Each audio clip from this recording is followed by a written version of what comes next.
Hello vinyl community, this is Randy back today with another video. I saw a video this morning from Dave the Pickup Artist.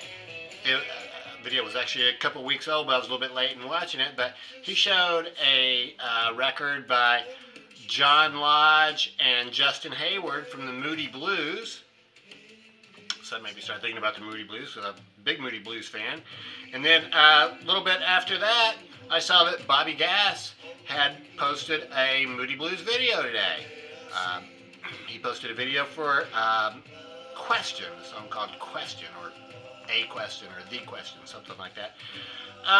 So anyway, then I thought, well, you know, maybe that means it really is time for me to show these Moody Blues records. So that's what I'm going to do, is show you some Moody Blues records today. I don't have their whole catalog. I have, I think, 6 of their records, 6 of their early ones, so I'm just going to show those to you. The first one that I have, these are, well, some of these are reissues. Some of them I think might be originals. This is definitely a reissue. This is their first album, Go Now, the Moody Blues #1. This says featuring from the bottom of my heart, but really big hit song on here is Go Now, which was a pretty big hit both in the United States and in England. That was sung by Denny Lane, who only stayed with the band for this record. So Denny Lane on vocals and guitar, and Clint Warwick on bass and vocals were only on this first album. The other members were Mike Pender on piano and vocals, Ray Thomas, who played flute. On this album he played maracas, harmonica, tambourine, and then Graham Edge is the drummer. So those three, Graham Edge, Ray Thomas, and Mike Pender, are there for the whole time. The bass player, Clint Warwick, and Denny Lane, only there for this record. This record was called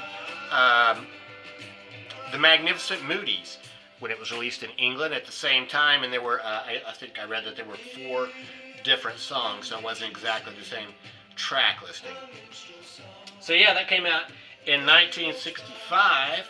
Here's what this record looks like. This is a reissue on Breeze. Yes, that came out in 65. The next one that I had, well, the next one they released was their big hit album, Days of Future Past. That had the huge hit song on it, Nights in White Satin. I don't have that album. I've never gotten that one. You know, someday I will get that. It's readily available out there. I mean, I see them in used bins all the time, so, you know, I want to find one that's in good shape, or else just get a new reissue of it, but I don't have that one. That was released in 1967. In 1968, they released In Search of the Lost Chord. These albums all have such great album covers. The back of it with pictures of each of the band members. Lots of stuff in here. So, yeah, In Search of the Lost Chord. Here it tells the band members here, and then you know, the members of the expedition. I thought was pretty cool. And another thing I'll point out is a important person in the Moody Blues is actually their producer, Tony Clark. He's very much involved in helping them create all their albums, I think, after the first one, anyway. So, yeah, and then this has this cool thing over here, and it says, to anyone who has practiced meditation or yoga, the word mantra is familiar as a word of power, concentrated upon in meditation. So they've, you know, got some instruction for you here. So, yeah, always, the records always have a very positive message, I think. And then also, one thing they started doing on Days of Future Past, and they carried it through on quite a few records, is they would have like some talking parts on the first parts of their record. They would sort of talk into the first song, or maybe some talking later on between the songs. And yeah, 1969, to our children's children. It's kind of hard to see this cover, but that is a, it's supposed to be like a cave, and there's like cave paintings on there. So you can see it a little bit better on the back. This whole cover folds out to look like that. And then here's the band in the cave. Inside here, working on their music. So, yeah.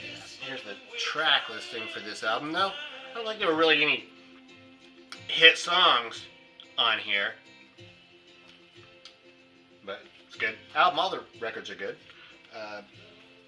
Progressive rock. I think this did come with an inner sleeve. I think this might be an original from when it was released. This is on Threshold Records.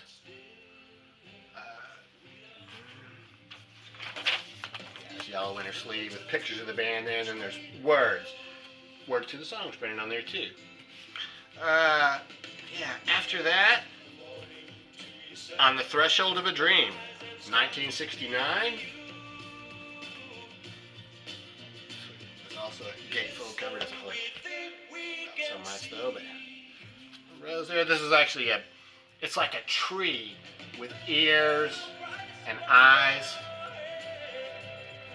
I really like this gatefold. Get some good pictures in there, and here's kind of what I'm talking about. Tony Clark, the producer, is pictured almost as if he's a member of the band down there.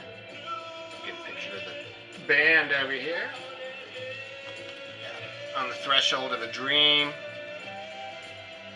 Yeah, this. Once again, no hit songs on here. Really, there are some really good songs on here. Never Comes the Day.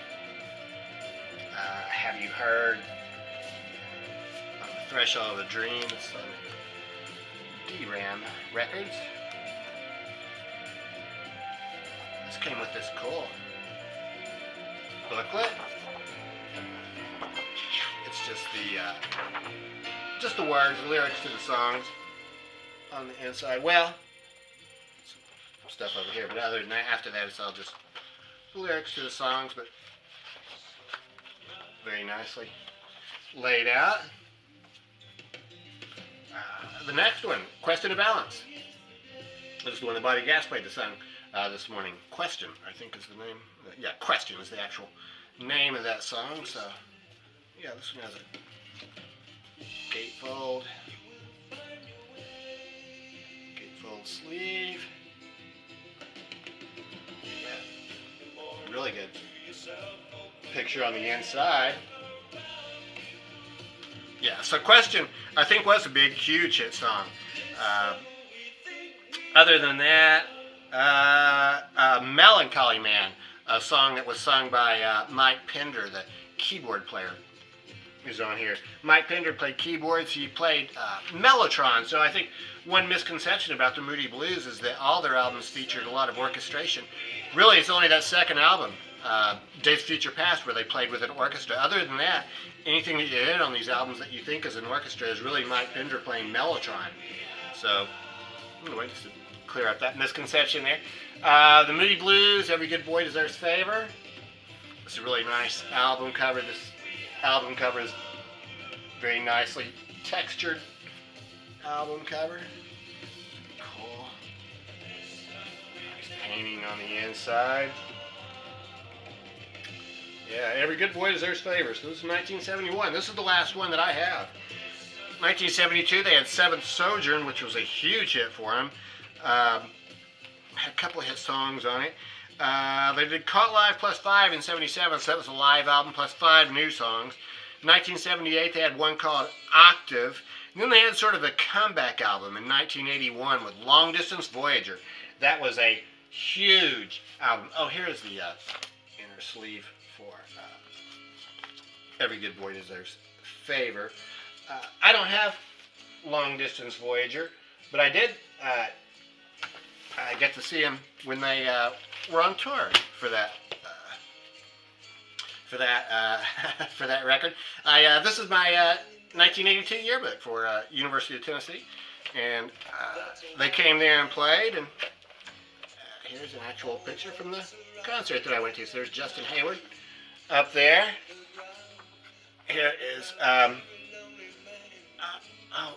Ray Thomas, the flute player. Down here, there is Maynard Ferguson up there in the corner. He played at a different show. so this just shows. I was just going to show you also why I got this yearbook out. That here is a picture of, right, here's one picture. A picture of U2. They came that year too. They opened for Jay Giles Band. So anyway, yeah, it was an excellent show that I do remember, even though I didn't end up buying the record, and actually got the program from that show, Long Distance Voyager. So very nice program here. Great picture of the band there. By 1981, Mike Pender, the keyboard player, had left, and they had picked up Patrick Moraz, who had played with Yes for 2 or 3 years in the mid-'70s. So then he went from Yes to the Moody Blues. So pretty lucky for him.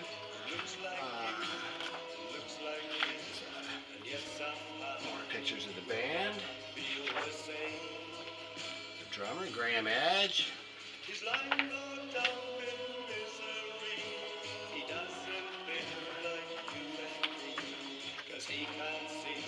Ray Thomas, the flute. I think he played maybe some. Might have played some. Did he play some saxophone too? I believe. So, yeah.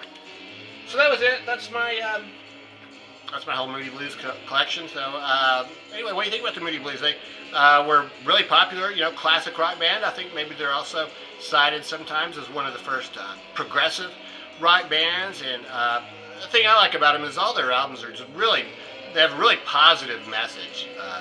Yeah, really upbeat, and yeah, just sort of a positive outlook on life, I think. So all really good. I've really enjoyed all of them. So thanks very much to Dave the Pickup Artist for, and also to Bobby Gass for suggesting these videos. And yeah, I hope everybody's having a great day and is going to have a happy new year and everything. And so yeah, that's it. See you next time.